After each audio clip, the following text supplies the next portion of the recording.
Título 3 de las Cortes Generales.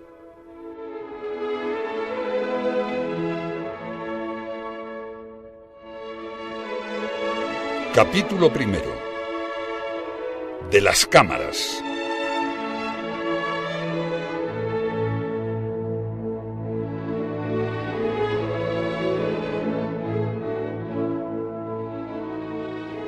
Artículo 66. Las Cortes Generales representan al pueblo español y están formadas por el Congreso de los Diputados y el Senado. Las Cortes Generales ejercen la potestad legislativa del Estado, aprueban sus presupuestos, controlan la acción del Gobierno y tienen las demás competencias que les atribuye la Constitución. Las Cortes Generales son inviolables.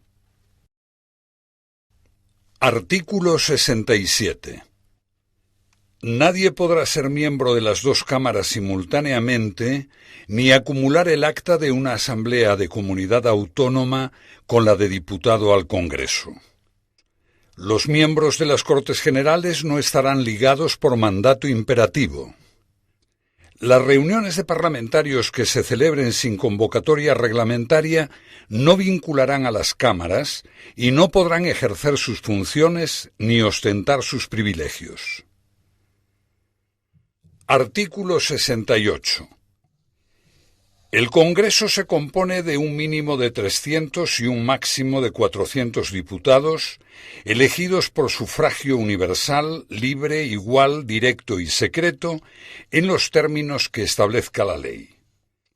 La circunscripción electoral es la provincia. Las poblaciones de Ceuta y Melilla estarán representadas cada una de ellas por un diputado. La ley distribuirá el número total de diputados, asignando una representación mínima inicial a cada circunscripción y distribuyendo los demás en proporción a la población. La elección se verificará en cada circunscripción atendiendo a criterios de representación proporcional. El Congreso es elegido por 4 años. El mandato de los diputados termina 4 años después de su elección o el día de la disolución de la Cámara. Son electores y elegibles todos los españoles que estén en pleno uso de sus derechos políticos. La ley reconocerá y el Estado facilitará el ejercicio del derecho de sufragio a los españoles que se encuentren fuera del territorio de España. Las elecciones tendrán lugar entre los 30 días y 60 días desde la terminación del mandato.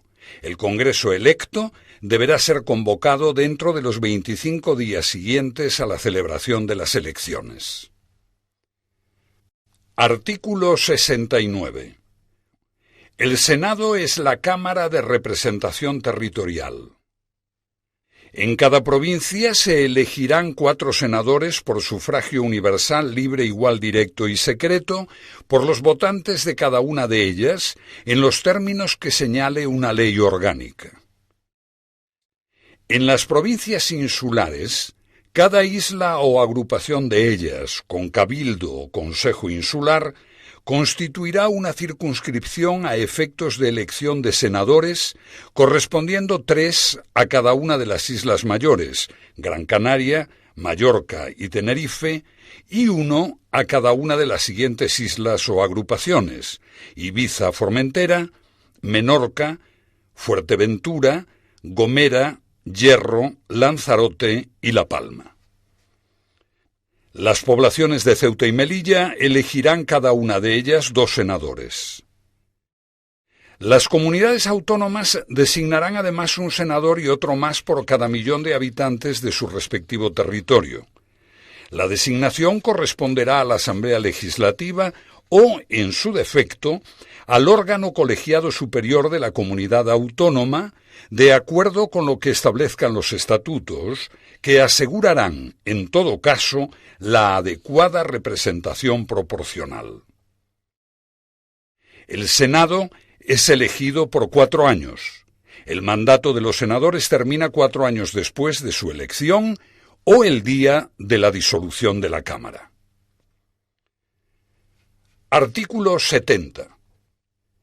La ley electoral Determinará las causas de inelegibilidad e incompatibilidad de los diputados y senadores, que comprenderán, en todo caso, a los componentes del Tribunal Constitucional, a los altos cargos de la Administración del Estado que determine la ley con la excepción de los miembros del Gobierno, al Defensor del Pueblo, a los magistrados, jueces y fiscales en activo, a los militares profesionales y miembros de las fuerzas y cuerpos de seguridad y policía en activo, a los miembros de las juntas electorales. La validez de las actas y credenciales de los miembros de ambas cámaras estará sometida al control judicial en los términos que establezca la ley electoral. Artículo 71. Los diputados y senadores gozarán de inviolabilidad por las opiniones manifestadas en el ejercicio de sus funciones. Durante el periodo de su mandato, los diputados y senadores gozarán asimismo de inmunidad y sólo podrán ser detenidos en caso de flagrante delito. No podrán ser inculpados ni procesados sin la previa autorización de la Cámara respectiva. En las causas contra diputados y senadores será competente la Sala de lo Penal del Tribunal Supremo. Los diputados y senadores percibirán una asignación que será fijada por las respectivas cámaras. Artículo 72. Las cámaras establecen sus propios reglamentos, aprueban autónomamente sus presupuestos y, de común acuerdo, regulan el estatuto del personal de las Cortes Generales. Los reglamentos y su reforma serán sometidos a una votación final sobre su totalidad que requerirá la mayoría absoluta. Las cámaras eligen sus respectivos presidentes y los demás miembros de sus mesas. Las sesiones conjuntas serán presididas por el presidente del Congreso y se regirán por un reglamento de las Cortes Generales aprobado por mayoría absoluta de cada cámara. Los presidentes de las cámaras ejercen en nombre de las mismas todos los poderes administrativos y facultades de policía en el interior de sus respectivas sedes. Artículo 73. Las cámaras se reunirán anualmente en 2 periodos ordinarios de sesiones, el primero de septiembre a diciembre y el segundo de febrero a junio. Las cámaras podrán reunirse en sesiones extraordinarias a petición del Gobierno, de la Diputación Permanente o de la mayoría absoluta de los miembros de cualquiera de las cámaras. Las sesiones extraordinarias deberán convocarse sobre un orden del día determinado y serán clausuradas una vez que éste haya sido agotado. Artículo 74. Las cámaras se reunirán en sesión conjunta para ejercer las competencias no legislativas que el título segundo atribuye expresamente a las Cortes Generales. Las decisiones de las Cortes Generales, previstas en los artículos 94.1, 145.2 y 158.2, se adoptarán por mayoría de cada una de las cámaras. En el primer caso, el procedimiento se iniciará por el Congreso y en los otros 2 por el Senado. En ambos casos, si no hubiera acuerdo entre Senado y Congreso, se intentará obtener por una comisión mixta compuesta de igual número de diputados y senadores. La comisión presentará un texto que será votado por ambas cámaras. Si no se aprueba en la forma establecida, decidirá el Congreso por mayoría absoluta. Artículo 75. Las cámaras funcionarán en pleno y por comisiones. Las cámaras podrán delegar en las comisiones legislativas permanentes la aprobación de proyectos o proposiciones de ley.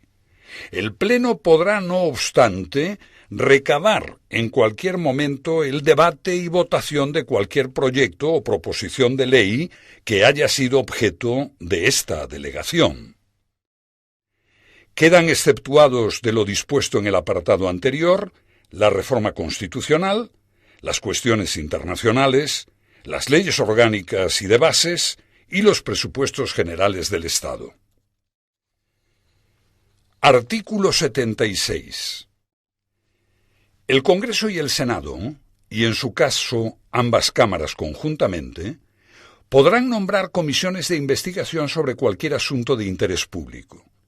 Sus conclusiones no serán vinculantes para los tribunales ni afectarán a las resoluciones judiciales, sin perjuicio de que el resultado de la investigación sea comunicado al Ministerio Fiscal para el ejercicio, cuando proceda, de las acciones oportunas. Será obligatorio comparecer a requerimiento de las cámaras. La ley regulará las sanciones que puedan imponerse por incumplimiento de esta obligación. Artículo 77. Las cámaras pueden recibir peticiones individuales y colectivas, siempre por escrito, quedando prohibida la presentación directa por manifestaciones ciudadanas. Las cámaras pueden remitir al Gobierno las peticiones que reciban. El Gobierno está obligado a explicarse sobre su contenido siempre que las cámaras lo exijan. Artículo 78. En cada Cámara habrá una Diputación permanente compuesta por un mínimo de 21 miembros que representarán a los grupos parlamentarios en proporción a su importancia numérica. Las Diputaciones permanentes estarán presididas por el presidente de la Cámara respectiva y tendrán como funciones la prevista en el artículo 73, la de asumir las facultades que correspondan a las cámaras, de acuerdo con los artículos 86 y 116, en caso de que éstas hubieran sido disueltas o hubiere expirado su mandato, y la de velar por los poderes de las cámaras cuando éstas no estén reunidas. Expirado el mandato en caso de disolución, las Diputaciones permanentes seguirán ejerciendo sus funciones hasta la constitución de las nuevas Cortes Generales. Reunida la Cámara correspondiente, la Diputación permanente dará cuenta de los asuntos tratados y de sus decisiones. Artículo 79. Para adoptar acuerdos, las cámaras deben estar reunidas reglamentariamente y con asistencia de la mayoría de sus miembros. Dichos acuerdos, para ser válidos, deberán ser aprobados por la mayoría de los miembros presentes, sin perjuicio de las mayorías especiales que establezca la Constitución o las leyes orgánicas, y las que para elección de personas establezcan los reglamentos de las cámaras. El voto de senadores y diputados es personal e indelegable. Artículo 80. Las sesiones plenarias de las cámaras serán públicas, salvo acuerdo en contrario de cada cámara, adoptado por mayoría absoluta o con arreglo al reglamento.